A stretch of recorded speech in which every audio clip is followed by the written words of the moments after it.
여러분, 안녕히 주무셨습니까? 참 좋은 아침입니다. 우리 2014년 2월 21일 금요일 말씀으로 드리는 오늘의 번제 함께 합니다.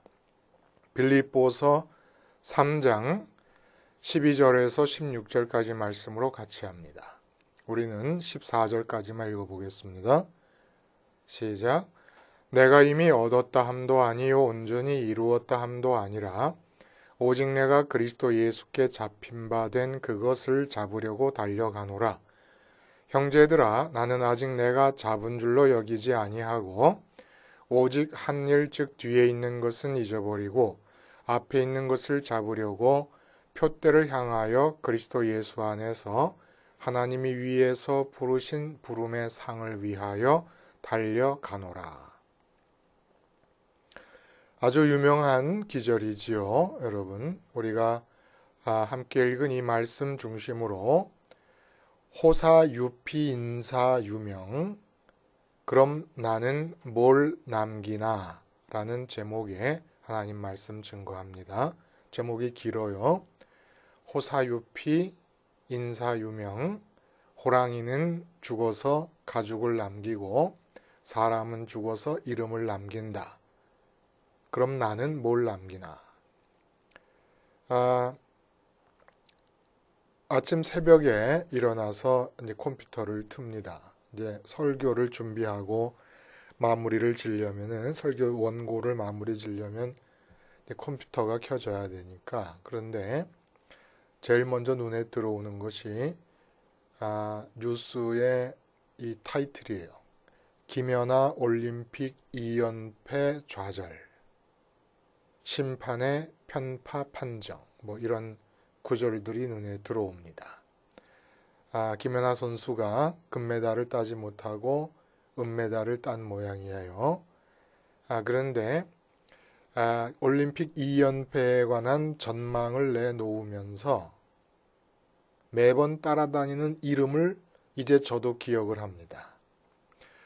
올림픽 2연패 도전이 세 번째라고 하는 겁니다. 그런데 마지막 2연패를 한 사람이 누구냐면 1988년 올림픽에서 금메달을 딴 동독계 카타리나 비트였다고 합니다.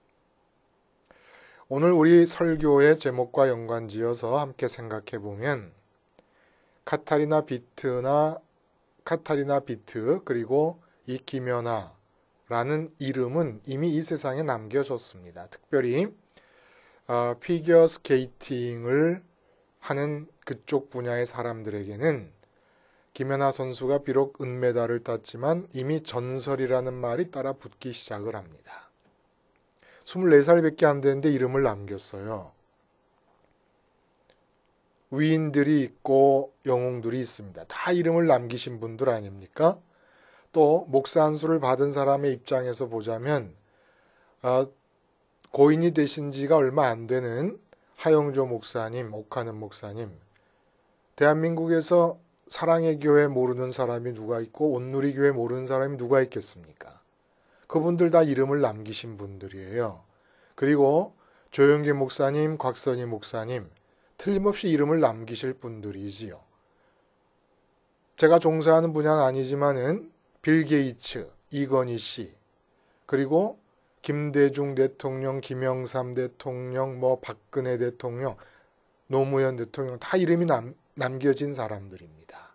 분야별로 또 이름이 남겨진 자들의 이름들이 다 따로 있겠지요. 우리같이 보통 사람, 별 볼 일 없는 사람들은 대체 뭘 남기고 죽어야 되는 겁니까? 이게 좀 이렇게 한심하고 좀 그런 생각이 들지 않습니까?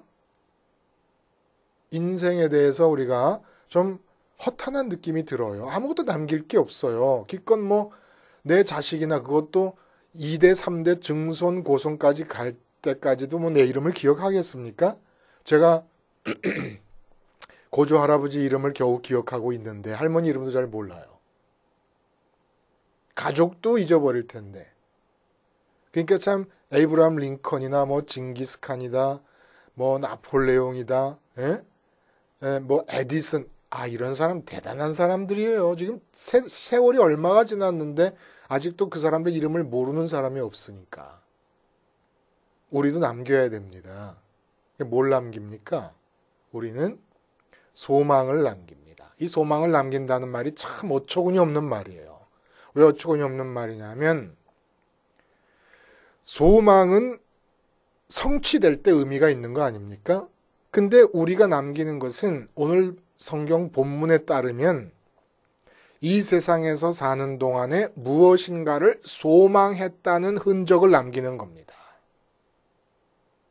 그게 왜 이렇게 중요하느냐? 그것도 성취된 소망도 아니에요. 이 세상에 사는 동안에 성취되는 것도 아닙니다.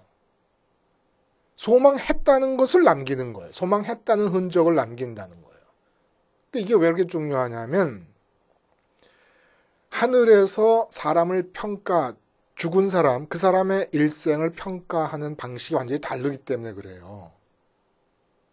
이 세상에서 죽은 사람을 평가할 때는 호랑이는 가죽을 남기고 사람은 이름을 남긴다. 그 이름이 왜 남겨집니까?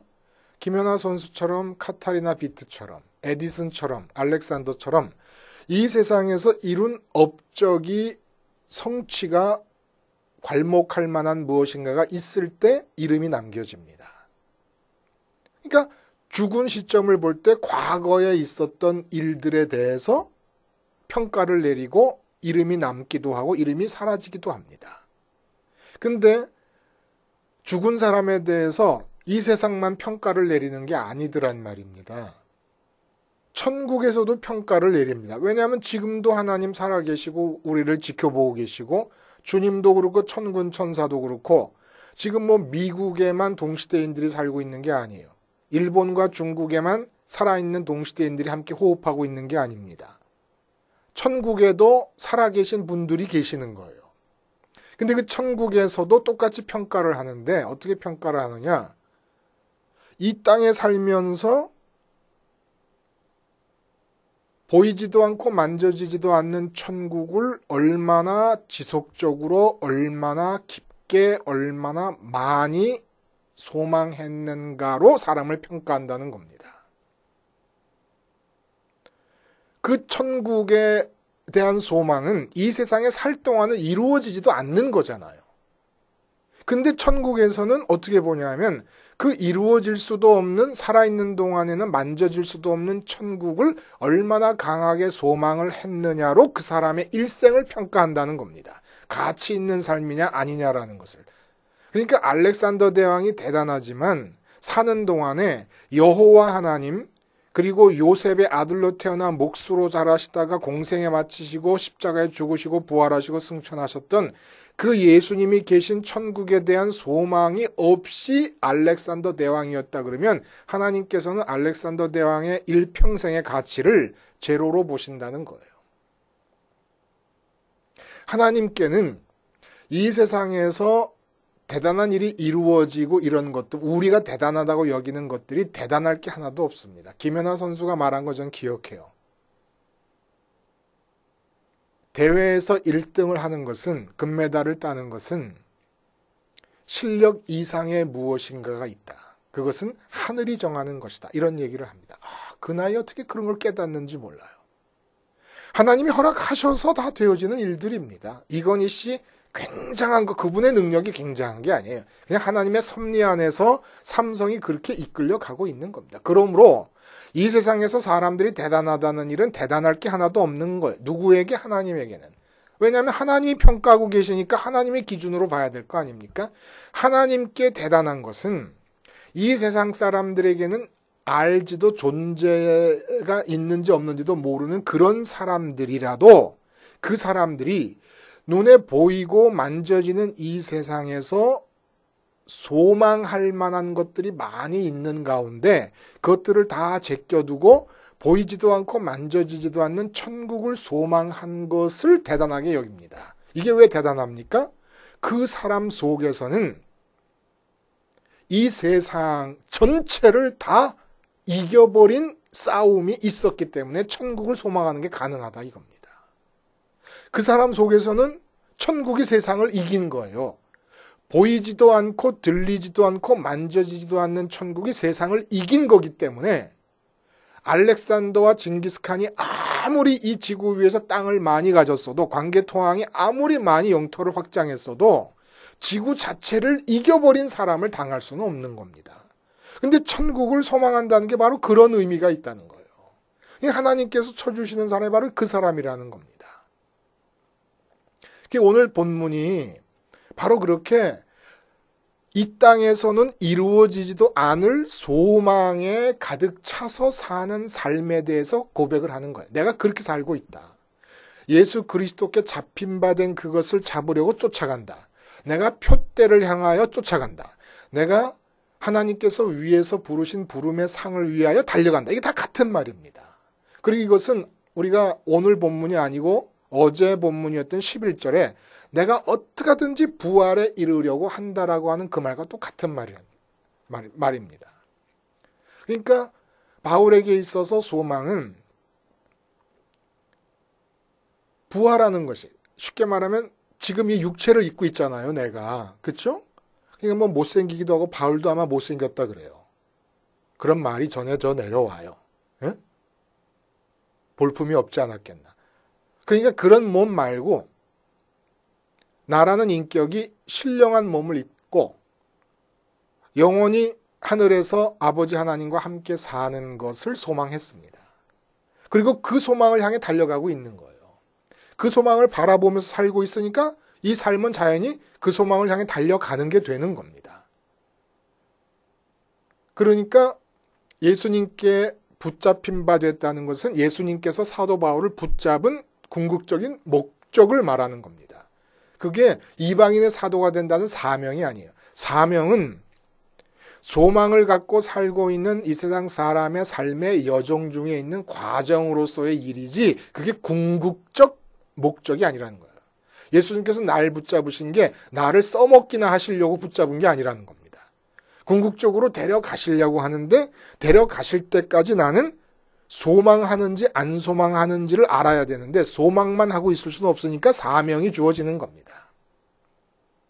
이게 궁극적 사명과 소망이 꼭 같이 가는 게 아니라는 거예요. 궁극적 소망과 사명이. 그 궁극적인 게 뭐냐면 나를 신령한 몸을 입히셔서 영원히 아버지와 당신과 함께 살게 하시려고 나를 붙잡으신 거예요. 사도 바울을 붙잡았고 12사도를 붙잡으시고 그리고 우리들을 선택하신 것입니다. 하나님께는 이게 중요해요. 소망이라는 게 중요하다는 거예요. 근데 참 재밌어요, 여러분. 뭐가 재밌냐면 이 소망이라고 하는 말이 사전을 찾아보면 무엇인가를 바란다 이렇게 간단히 나와 있습니다. 무엇인가를 바란다. 동사가 될 수도 있고 명사가 바라는 것, 바라는 대상을 또 소망이라고 말하기도 하고 근데 너무 밋밋한 거예요. 그 의미가. 그래서 그 의미를 사전에 나와 있지 않은 말들을 보충하면서 의미를 살려보자면 이렇습니다. 소망이 뭐냐? 내가 마음으로 진짜 좋아하는 것을 현실이 되기를 바라는 것. 이게 바로 소망입니다. 그러니까 소망이 왜 그렇게 하나님에게 중요하냐 하는 것을 우리가 알려면 소망이라고 하는 단어가 갖고 있는 그 의미와 그 특징적인 면모를 우리가 딱 깨달아야 되거든요. 그걸 딱 체득해야 돼요. 소망이 뭐냐. 근데 그 특징적인 면모가 어디서 나타나냐 하면 무엇을 바란다는 것보다도 더 강하게 특징을 규정해 주는 말이 마음으로 좋아한다는 겁니다. 마음으로 좋아하지 않는 것을 바라는 사람은 아무도 없어요. 그러니까 당연한 걸로 여기고 마음으로 좋아하는 것을 바란다 해서 마음을 좋아한다는 규절을 빼버리고 사전은 무엇인가를 바란다라고만 규정을 하고 있지만 이거는 소망을 잘 이해하지 못하는 것입니다. 반드시 들어가야 돼요. 진짜 좋아하는 것이 현실이 되기를 바라는 것이 소망입니다. 그래서 이 소망이라는 말의 정의로부터 나오는 소망의 가장 특징적인 면이 뭐냐 하면 소망은 시간적으로 지연될 수가 없습니다. 연기될 수가 없습니다. 시간적으로 유보될 수가 없습니다. 우리가 소망한다는 것은 유보될 수가 없다는 거예요. 내가 진짜 좋아하는 거기 때문에 지금 소망하고 지금 바라고 있어야 되는 것이지, 그게 진짜 소망인 것이지, 진짜 좋아함에도 불구하고 1년 동안은 바라지 않고 있다가 1년 뒤에나 바라기 시작한다든지 이런 거는 있을 수 없다는 겁니다. 예를 들면 언젠가도 그런 예를 제가 들었습니다마는 너무너무 뜨겁게 사랑하는 두 연인이 있어요. 근데 이 애인이 미국에 1년 연수를 가도록 회사에서 발령을 내렸습니다. 근데 아직 약혼도 안 한 사이예요. 따라갈 수가 없어요. 독신에게 둘이 같이 살 수 있는 집을 주는 게 아니고 또 다른 이 남자가 가는데 여자친구도 여기서 할 일이 있고 그러니까 헤어져야 돼. 1년 동안 헤어집니다. 공항에서 펑펑 웁니다. 여자가. 어떻게 1년 동안 자기를 못 보고 살 수가 있느냐. 펑펑 울어요. 그래서 게이트로 딱 들어가고 나서 만약에 이랬다 합시다. 눈물이 싹 거치고 수첩에다가 1년 뒤에 만날 날짜를 딱 기록해 놓고는 다 잊어버려. 1년 동안에. 그리고는 1년이 지나서 까마득하게 잊고 있다가 수첩 보니까 자기가 적어놓은 게 기억이 나. 내일 애인이 돌아옵니다. 그 메모를 기억해내면서 다시금 애인에 대한 생각을 떠올리고 애인을 좋아하기 시작하는 그런 애인은 존재할 수가 없습니다. 그건 연인 관계가 아니에요. 연인인 척 했던 것이지. 만약 그럴 수 있다 그러면. 게이트에 들어가서 눈에 안 보이자마자 보고 싶습니다. 1년 동안 내내 보고 싶습니다. 분명히 1년 뒤라야 만날 수 있다는 걸 알아요. 1년이라는 기간이 반드시 필요하다는 걸 아는데도 지금 보고 싶은 거예요. 불가능한데, 지금 만난다는 게 불가능한데도 지금 보고 싶은 거예요. 간절히 보고 싶은 거예요. 지금 내 옆에 있다면 얼마나 좋을까? 아니면 내가 거기 가서 같이 있다면 얼마나 좋을까? 바라는 거예요. 1년 내내 한 달 30일, 일주일 7일, 하루 24시간을 보고 싶은 겁니다. 이게 연인이에요. 이게 애인에 대한 마음이고 이게 소망입니다. 근데 문제는 뭐냐면 우리가 다 천국으로 갈 거라고 하는 소망을 갖고 산다고 얘기해요. 근데 우리 마음의 소망은 내일 돈 버는 거예요. 5년 뒤에 내 자식이 서울대학 들어가는 겁니다. 10년 뒤에 내가 큰 아파트로 바꾸는 거예요. 내년쯤에는 외제차 한 대 사는 겁니다. 내년쯤에는 과장에서 부장으로 승진하는 겁니다. 진짜 좋아하는 걸 소망하는 거예요. 모든 사람은 진짜 좋아하는 걸 바라게 돼 있습니다. 그리고 이 소망은 연기될 수가 없어요. 유보될 수가 없습니다. 근데 아무도 천국을 소망한다고 말은 하지만은 오늘 지금 여기서 천국을 소망하는 사람은 없어요. 왜 그런 줄 아십니까? 천국을 좋아하지 않기 때문에 그렇습니다. 진짜 천국을 좋아하지 않기 때문에 그래요. 언젠가 죽을 거라는 거는 알고 있고 마지못해서, 그리고 죽은 다음에 천국 간다니까 죽은 다음에 천국을 생각하려고 합니다. 죽음이 가까워서 생각하려고 합니다. 죽어가는 순간에 천국을 생각하면 된다고 생각합니다. 지금 천국을 소망하는 사람은 아무도 없어요. 게이트로 들어간 애인 1년 뒤에나 봐요. 1년 뒤에나 본다는 걸 알면서도 지금부터 보고 싶어요. 천국, 내가 죽을 게 언제인지 모르고 주님이 재림하실 때가 언제인지 몰라요. 그게 100년 뒤인지 200년 뒤인지 알 수가 없습니다. 그러나 천국을 진짜 좋아한다 그러면 지금부터 보고 싶은 거예요. 그래야 당연한 겁니다. 지금부터 보고 싶어야 천국을 소망하는 거라 이겁니다. 근데 우리 그렇게 안 와요. 그렇게 진짜 천국을 좋아하지 않는 겁니다. 사도 바울 알았어요. 베드로도 알았고, 사도 베드로도. 변화산에서 주님께서 변화하신 모습을 보면서 깜짝 놀랐습니다. 깜짝 놀란 정도가 아니라 세상을 완전히 잊어버려. 세상의 모든 소망이 다 사라져버립니다.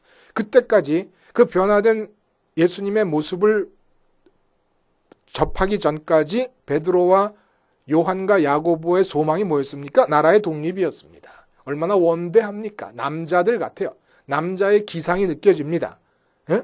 하나님의 힘을 빌어서 이 민족을 독립시키고 모든 민족 위에 으뜸가는 민족으로 만들어가는 이 프로젝트를 어마어마한 위대한 프로젝트에 동참하면서 그날을 바라보고 살아갑니다. 이 땅에서의 소망을 갖고 갔는데 그만 한순간에 예수님께서 천국에서 계실 때에 있을 법한 그런 빛의 모습으로 변하는 것을 접하자마자 이 세상에서 그 위대하고 원대한 모든 소망과 꿈을 다 잊어버립니다.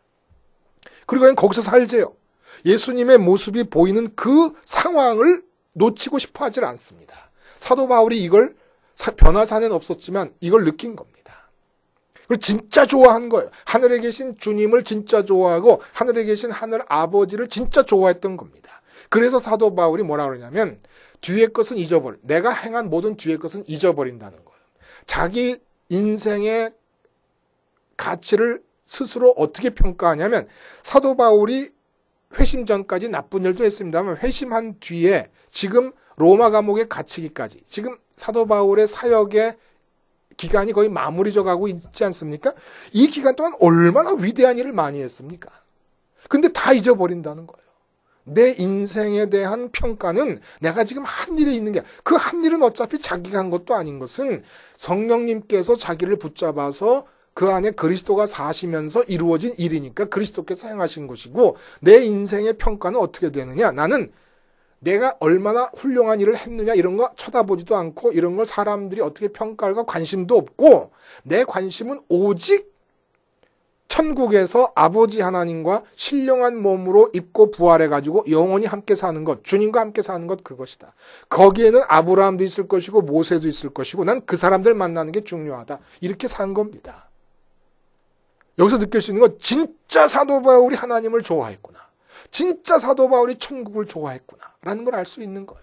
사도 바울이 죽은 지 2000년이 지났습니다. 그래도 주님은 아직 재림을 안 하셨어요. 그러나 2000년 전에 사도 바울은 지금 보고 싶다고 하면서 사는 거예요. 천국을. 지금 보고 싶다고 하면서. 소망 말은 잘해요. 소망 교회까지 생겼어요.